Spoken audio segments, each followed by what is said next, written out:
Anong ganap sa mundo ng showbiz? Naging emosyonal sina Angie Midking at ang kanyang asawang si Joey Midking matapos masunog ang sports car ni Angie sa South Luzon Expressway noong Huwebes, November 7, 2024.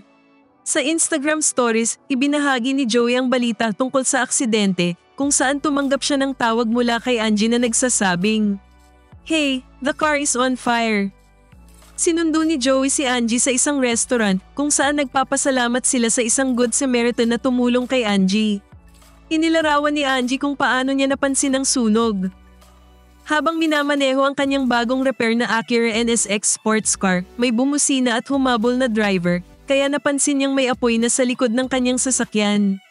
Mabilis na nag-exit si Angie sa binyan at huminto sa gilid ng SLEX kung saan nakalabas siya ng maayos bago pa lumala ang apoy. Sinubukan pa ni Angie na kunin ang kanyang laptop na nasa trunk, ngunit dahil sa bilis ng pagkalat ng apoy, hindi na niya ito nailigtas. Ibinahagi niya ang kanyang lungkot sa pagkasira ng kanyang paboritong sports car na kanyang inilarawan bilang isang driver's car. Inilahad din niya ang hinala na maaaring isang fueling issue ang sanhi ng sunog, ngunit ipinaliwanag na walang car autopsy para makumpirma ito sa Pilipinas.